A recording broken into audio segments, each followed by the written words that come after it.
Hello again. Today's project is going to be something a little bit different, and for those of you who are joining me for the first time, my name is Elizabeth and I like to sew smart, and by sewing smart I mean using what you already have. So today's project is going to be a little Christmas quilt.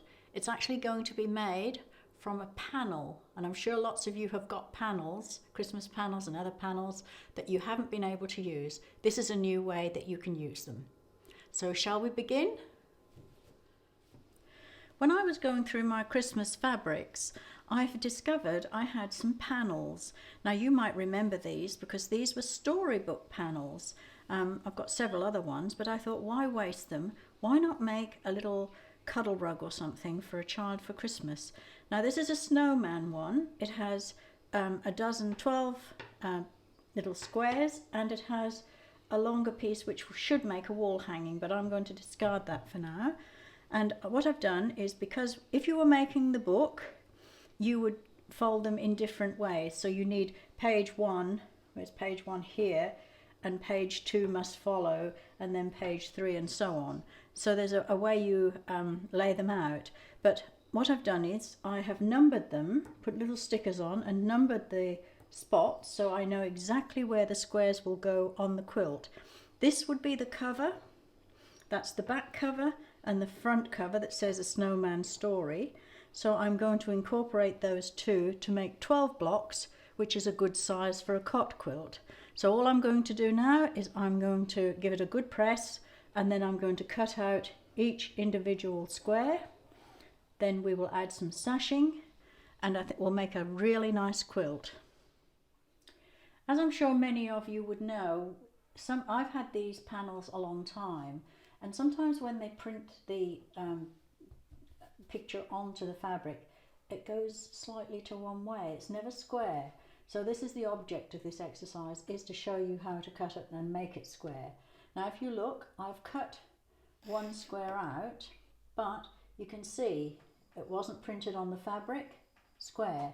So to overcome that, and I've cut all of my squares out, to overcome that, I've cut it like that, but I've added a border of my own. So that was the red border that was on the print, and I've actually sewn on another little thin strip, which will only be 1/2 inch by the time I have my seam allowance on either side. So my squares were 5.5 inches, so I've cut 2 5.5 inch by 1 inch pieces for each side, and then I've cut a slightly longer one for the top because I like to square it up when I've finished.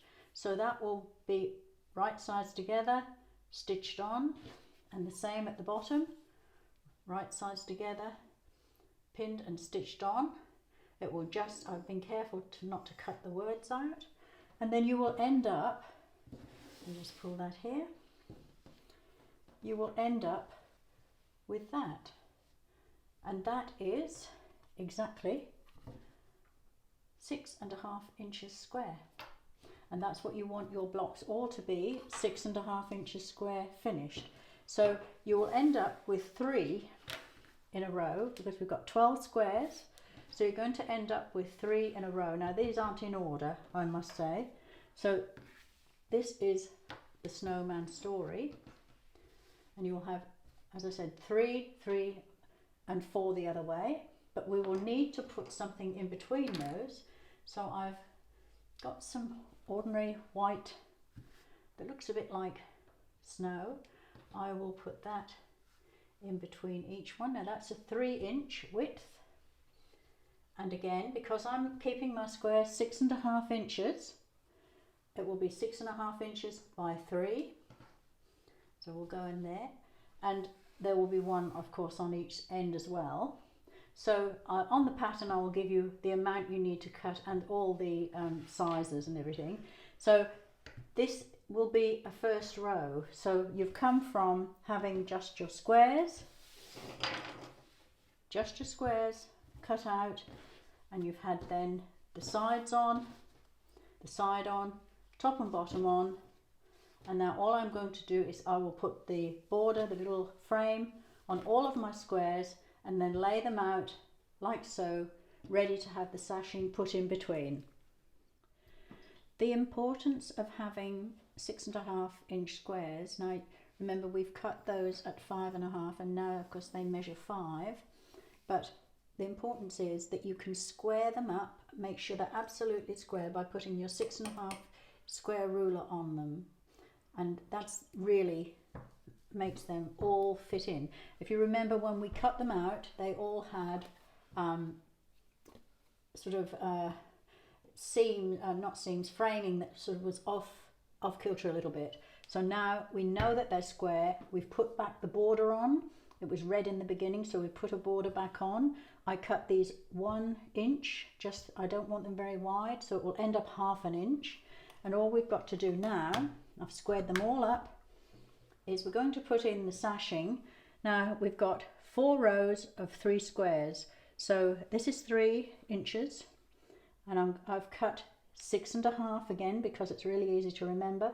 6.5 inches and 3 inches wide. So I will pin and sew those ones on the first 2 rows. I'm limited to my space, so you probably have more space. But I'll put those in, pin them on, sew them on, all 4 rows, and then I'll come back and show you the next step. I've put my sashing, my 3-inch sashing, in between each of those on the rows. So I've now got my 4 rows. The next step, of course, is to make sure that they all measure the same. Mine do. They actually measure 23 3/4.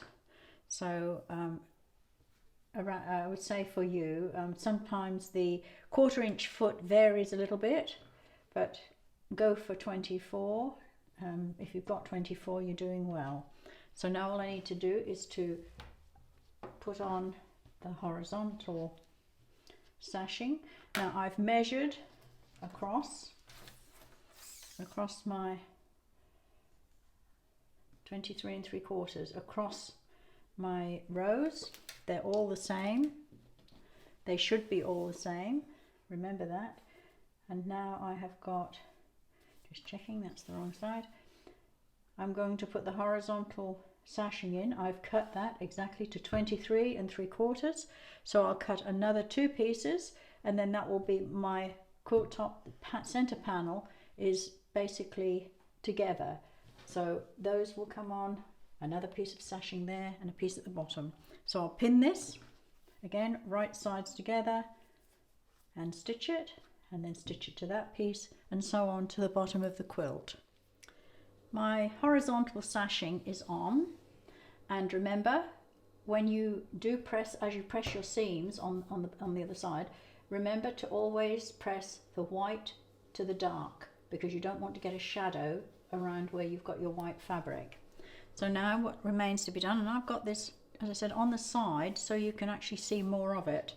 Now I'm going to put, just as we did with these squares, I'm going to put the side on first, and then the top and the bottom for our next row of sashing. So I'm going to measure through my quilt 3 times, 2 or 3 times, so I get the same measurement. That keeps it square. Cut those pieces, put the sides on first, 2 sides, and then measure again the top and the bottom and through the center so you get it nice and square, and then cut those same sashing pieces for the top and the bottom and sew those on, and then I'll come back and we will put on our first red border. It's going to match the little squares there, just to give it a little bit of lift before I put the final blue border on. So I've put my side sashing on first, and then the top and the bottom. Now I've got the red border. I've cut the first frame, the first border, I've cut 2 inches. And what I'm going to do, I've measured through the quilt again. Always measure through, because that keeps your quilt lovely and square. I'm going to sew the 2-inch piece onto the right and the left of my quilt, and then I'll press it out. Then I'll measure from right to left on the top and the bottom, cut this same 2-inch piece, that measurement, and pin and sew those on, and then I'll be ready to put my final border on. This is the completed first border, the 2-inch border. That, remember, was 1 inch, and it's on all the way round now. I've checked it's absolutely square.